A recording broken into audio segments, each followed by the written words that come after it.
Beargrass Flats, Montana Territory. Late summer, 1891. The Golden Plains looked peaceful, but the wind never stopped. Dry and relentless, it rattled loose boards and pulled moisture from a man's lips until they cracked. Old settlers knew to listen. The wind always came first, a messenger whispering the same warning every year. Something colder is coming. On the northern plains, winter wasn't a season. It was a test. Strong cabins could become frozen boxes by January, and bright fires often failed to warm the room. Out here, survival wasn't decided by courage. It was decided by design. Before the snow buries these cabins in white, join me in uncovering the raw essence of humanity standing against the wild. Where are you watching from as these words reach you today? If you have a heart for stories of grit and frontier wisdom, hit subscribe to turn the next page of history with me. Because on the frontier, winter never arrives with snow first. It arrives with a verdict. By early autumn, the settlers of Beargrass Flats were already preparing for the same battle they faced every year. Cabin walls were sealed with mud and moss. Gaps between the logs were packed tight by hand.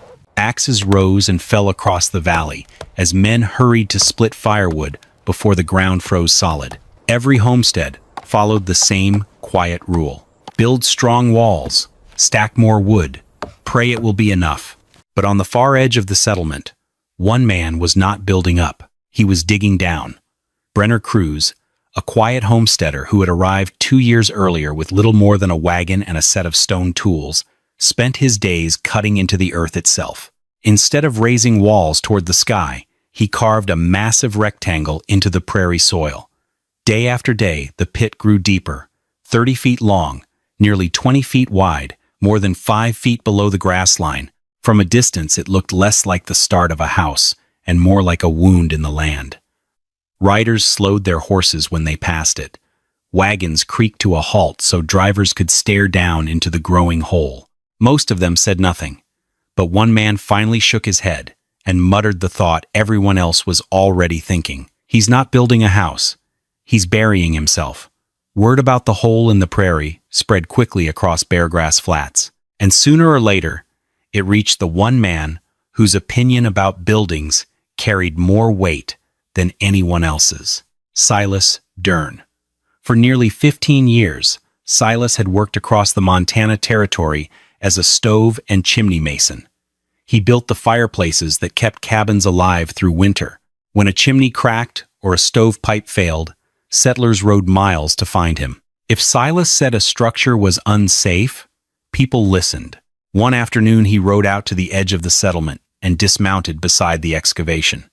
For a long moment, he said nothing. He simply stood at the rim of the pit, studying the shape of it, the stone base, the depth, the exposed soil walls. Finally, he looked down at Brenner, who was setting another block of limestone into place. "You planning to live down there?" Silas asked. Brenner nodded once. Silas stepped closer to the edge. "Earth holds moisture," he said calmly. "Moisture rots wood. Winter freezes that ground solid. When it thaws, the frost lifts whatever's sitting on it. Walls crack, floors buckle." He paused, then pointed toward the center of the pit. "And if your chimney draft goes wrong, smoke settles low. Down there, it won't drift away. It'll stay, quiet and slow." Silas brushed dust from his coat. Moisture rots it. Frost breaks it. Smoke finishes the job. Brenner listened without interrupting. Then he set his hammer down. "The wind steals heat," Brenner said simply, "but it can only take what it can touch." Silas studied him for a long second. He did not laugh. He did not argue further either. He mounted his horse again, turned back toward town, and left with one final judgment, carried quietly on the wind. "You're building a fine-looking trap." By the end of that week, nearly everyone in Beargrass Flats had heard about the hole. And as often happened in frontier towns, the story grew louder once it reached the general store. Inside, the pot-bellied stove glowed red, while men leaned against flour barrels and wooden counters, trading weather guesses and splitting tobacco with pocket knives.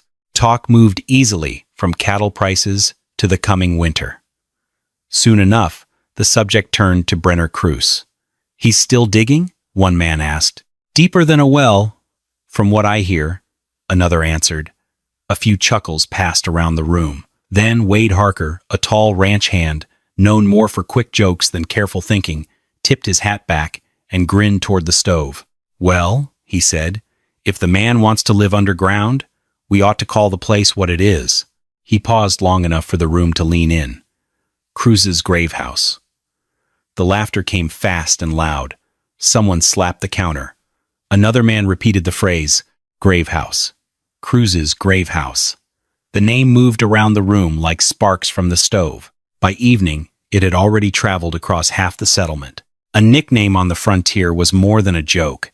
It was a verdict people repeated until it hardened into fact. And that same evening, when Marta Cruz, Brenner's wife, and the quiet center of his small family stepped inside the store to collect flour and lamp oil, she heard the word for the first time. Not spoken carefully, not whispered, but laughed.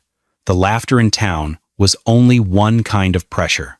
A few days later, a different kind arrived at the edge of Brenner Cruz's excavation. His name was Inspector Caleb Halbrook, the territorial building inspector, responsible for recording new structures in the Beargrass settlement. Halbrook was not a builder. He was a man of ledgers, measurements, and official reports. He carried a leather notebook, a steel ruler, and the quiet authority of government ink. Halbrook walked slowly around the pit Brenner had carved into the prairie. He studied the stone foundation, the depth of the walls, the timber beams stacked nearby. Finally, he wrote something down. "This structure," Halbrook said, tapping the page, "does not appear in any construction manual recognized by the territory." Brenner waited. Halbrook closed the notebook. "That means I cannot approve it. I cannot recommend it, and I will not certify it as safe." He paused long enough for the meaning to settle. "If it fails," Halbrook continued evenly, "the responsibility belongs entirely to you." Brenner simply nodded. The inspector slid the notebook back into his coat and turned toward his horse. No argument followed. No warning was repeated. Halbrook mounted, adjusted his hat, and rode back toward town. He did not offer a handshake before leaving, and with that quiet departure, Brenner Cruz stood completely on his own. The next criticism did not come from town. It came from family.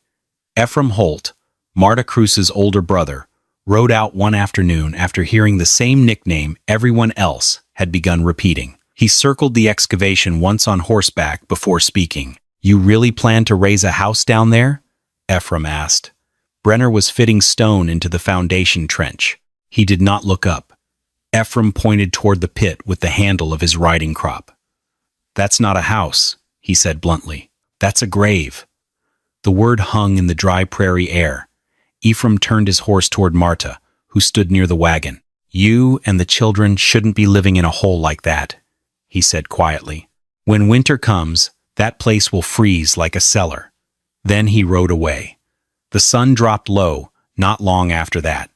Night came slowly over Beargrass Flats. The wind softened, and the prairie settled into its usual quiet. Inside their small temporary shack, a single oil lamp burned on the table. Marta sat across from Brenner in the dim light.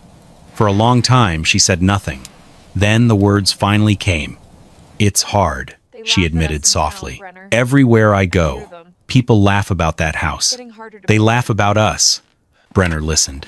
He did not explain frost lines or drainage trenches. He did not argue about stone or soil. He simply rested his hands on the table. Those hands were rough and cracked from weeks of digging.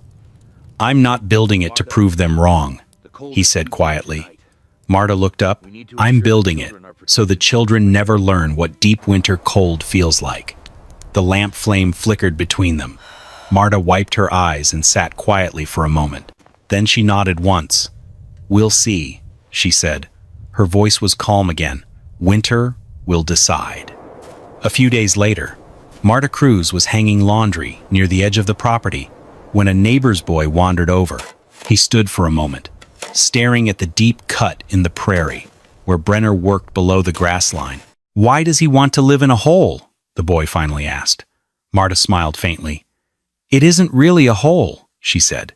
The boy tilted his head, unconvinced. Marta set the basket down and looked toward the pit where Brenner was lifting another stone into place. "Before we came west," she explained, "Brenner worked as a cellar mason back in Europe." The boy frowned. "A cellar?" "Yes," Marta said. "Stone rooms dug into the ground, places where people stored food and beer barrels." She paused. In those cellars, the air hardly changed. Summer heat stayed outside. Winter cold stayed outside too. The boy looked again at the deep rectangle in the prairie. "So the ground keeps things warm?" "Not warm," Marta said. "Steady." She picked up the laundry basket again. "Brenner didn't invent anything new out here," she added calmly. "He just brought an old idea to a place that forgot it." The boy watched Brenner swing his hammer below the earth line. Marta followed his gaze. "He doesn't fear the cold," she said quietly. "He fears the wind." If Brenner Cruz had simply dug a hole and set wooden walls into the soil, Silas Dern's warning would have been correct. Winter ground in Montana moved. When frost sank deep into the earth, frozen soil expanded.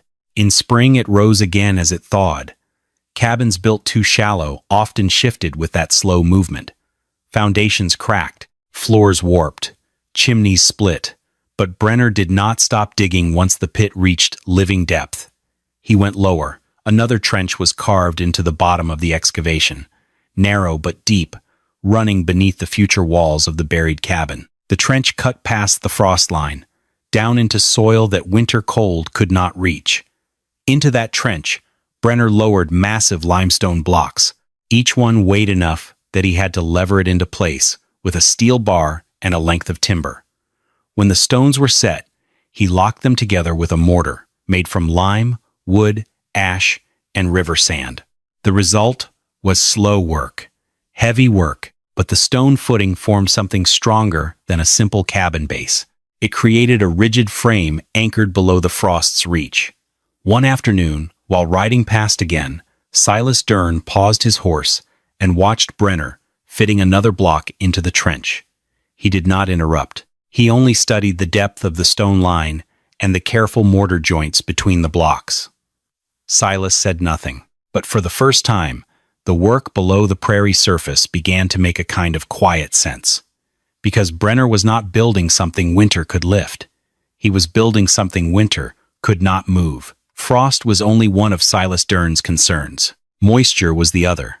Ground moisture was a quiet enemy on the frontier. It crept upward through soil and into wood. Floor beams resting too close to damp earth softened over time. Mold appeared. Rot followed. Silas had seen it happen more than once.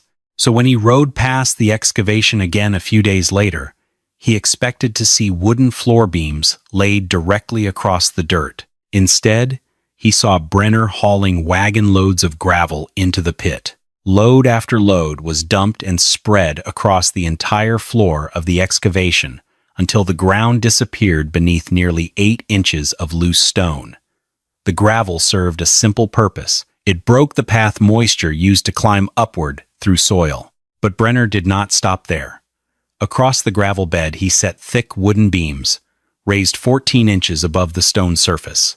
Planks were then fastened across the beams, forming a floor that floated above the ground rather than touching it. Air could move beneath it. Moisture could not climb into it. Silas climbed down into the pit to look closer. He crouched beside one of the beams and ran his fingers through the gravel beneath it. Dry.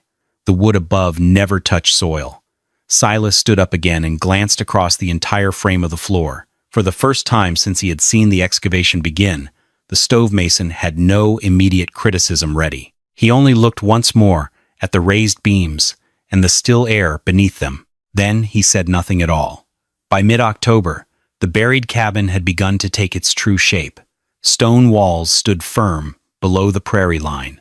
The raised wooden floor stretched across the gravel bed. Timber posts waited to support the roof that would soon sit just above the grass.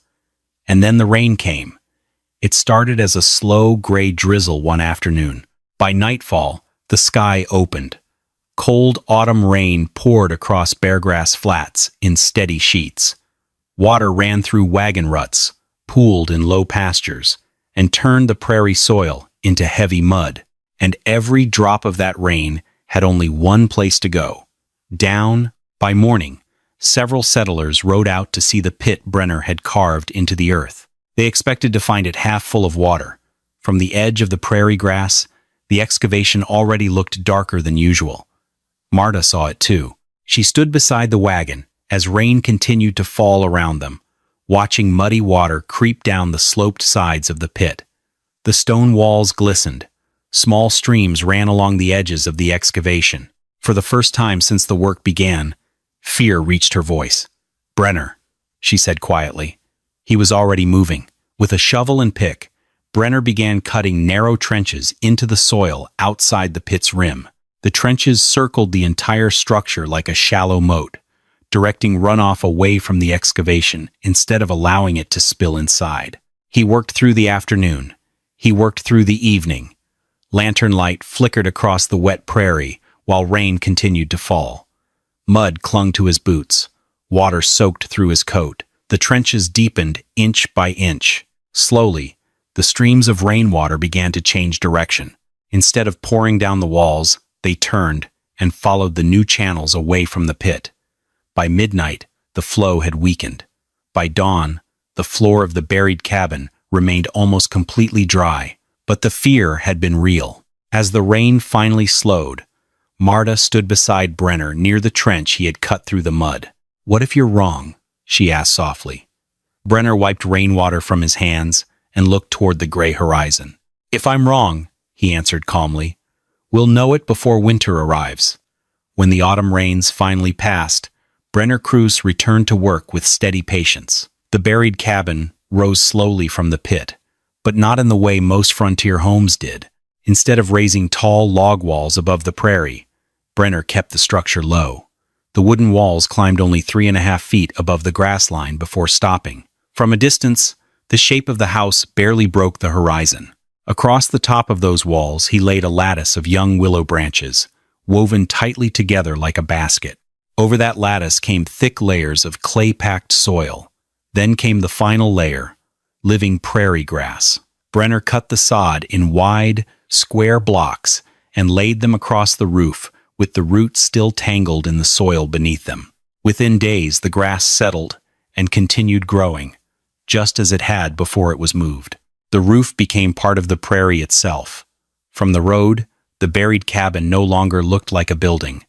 It looked like a low mound in the grass.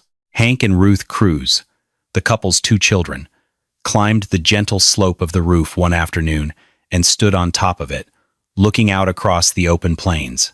Silas Dern happened to ride past that same afternoon. He slowed his horse and studied the strange shape, nearly hidden in the earth.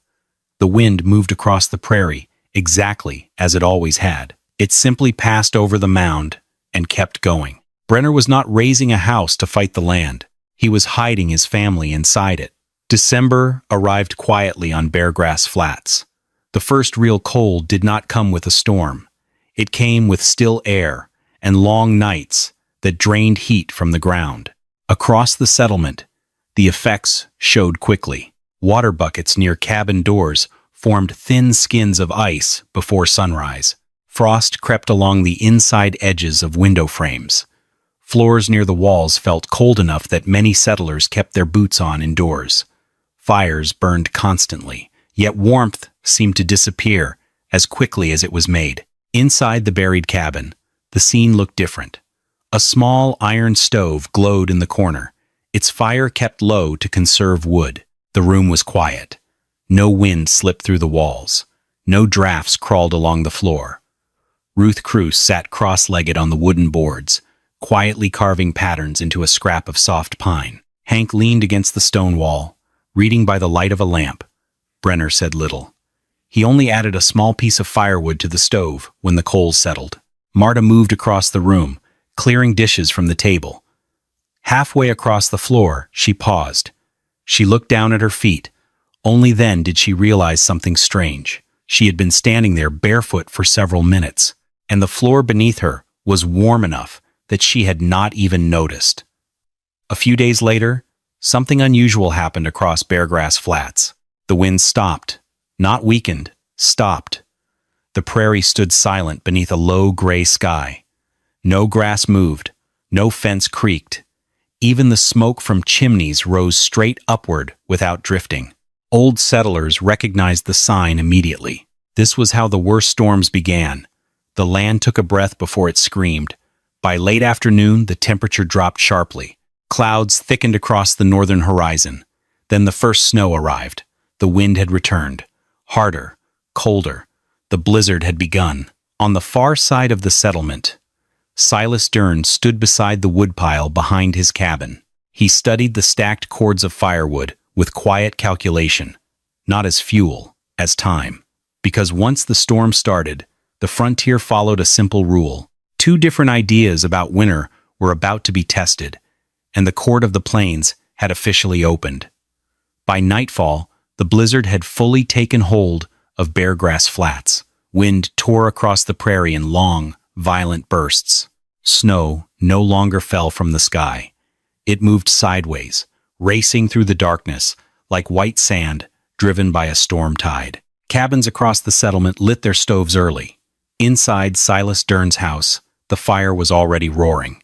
Silas fed thick logs into the iron stove until the metal glowed faintly red. Flames climbed high inside the firebox. Heat rolled into the room, and yet the warmth refused to stay.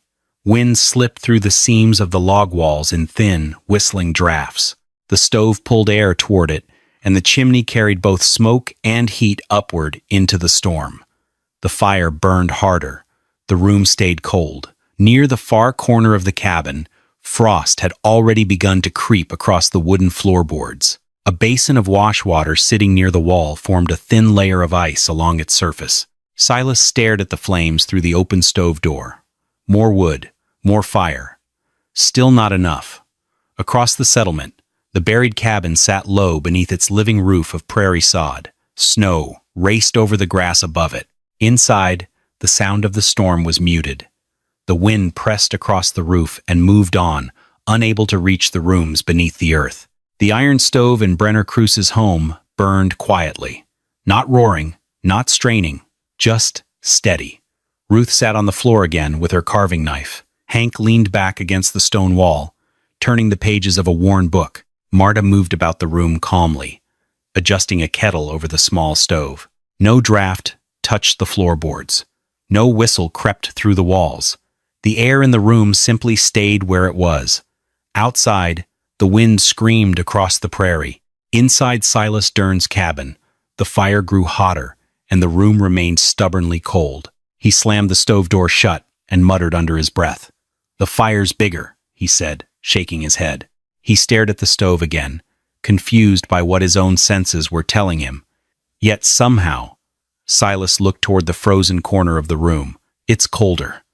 By the second day, the storm had not weakened. If anything, it had grown worse. Wind struck the settlement in heavy bursts that rattled shutters and forced snow through every seam that was not perfectly sealed. Drifts climbed halfway up cabin walls. Paths between homes vanished beneath white hills of packed powder. Inside Silas Dern's cabin, the stove had been burning almost without pause for 30 hours. The woodpile outside had already shrunk by half. Silas opened the door once that morning to bring in more logs. The wind nearly tore it from his grip.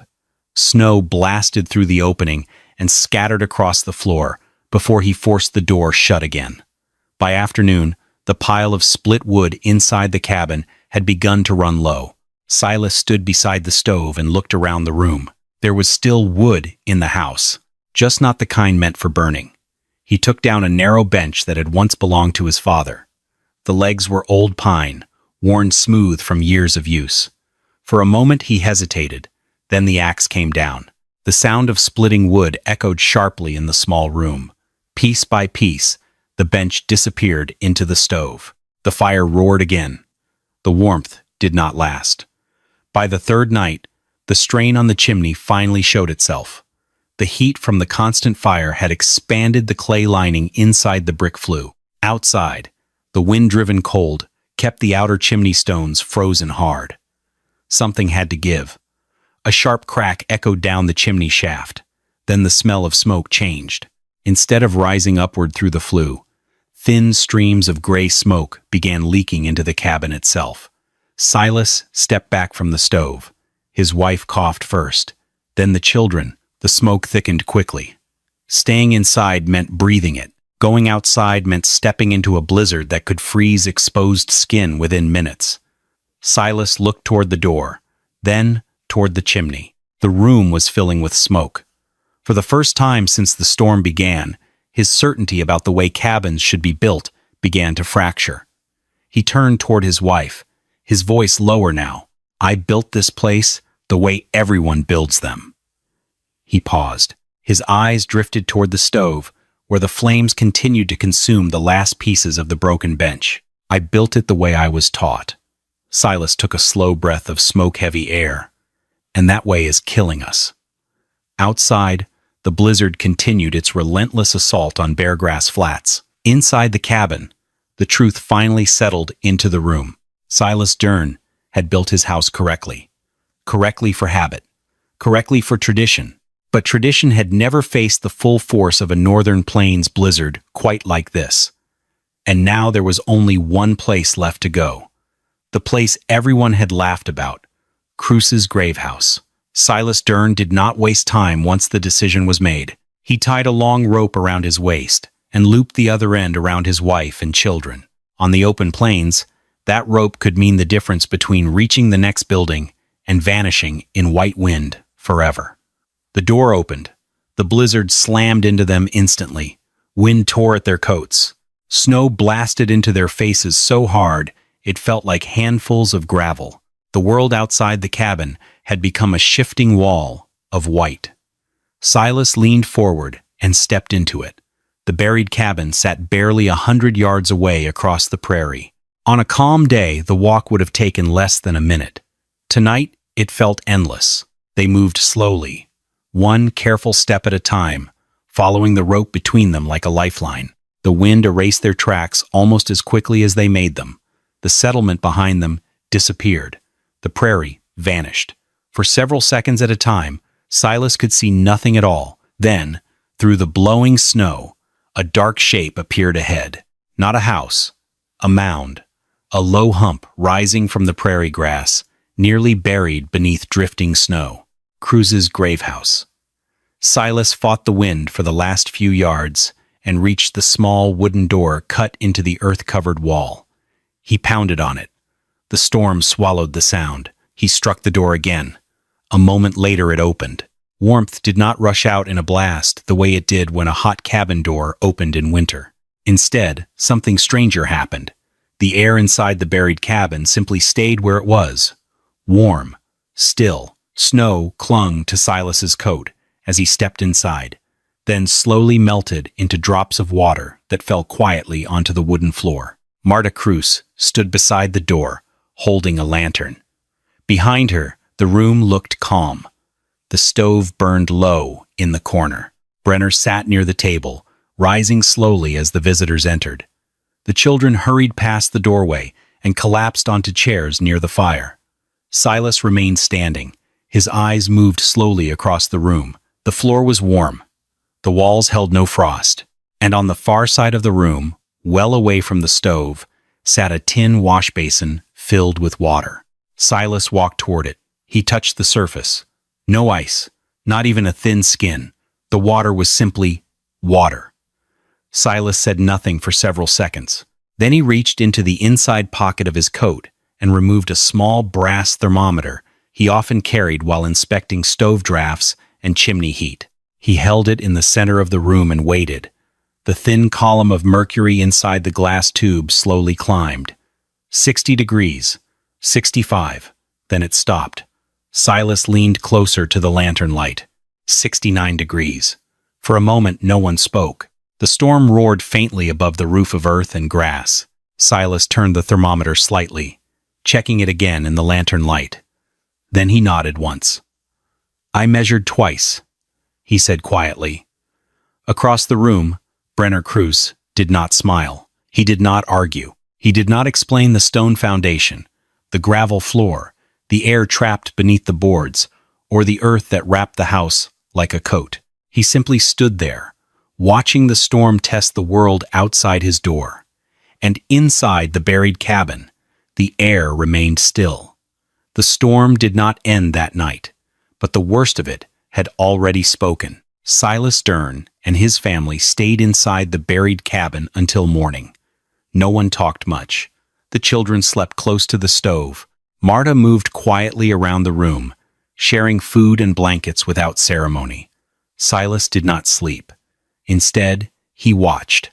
He watched the small stove that burned only a modest fire. He watched the still air that never seemed to move across the room. He watched the walls of stone and earth that held the warmth like a quiet reservoir. He had spent years studying heat, draft, and chimney flow.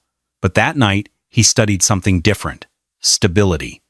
By morning, the blizzard had weakened. When the door finally opened, the prairie outside looked like another world. Snowdrifts buried fences and wagon paths. Several small sheds had collapsed under the weight of packed snow. Chimneys leaned at strange angles across the settlement. But Brenner's house looked almost unchanged. The low mound of earth and grass simply rose out of the snow like a quiet hill. The storm had not torn at it. It had passed over it. Later that afternoon, the general store filled again as settlers gathered to share news and check on one another. The pot-bellied stove glowed red at the center of the room. Boots stamped snow from the floorboards.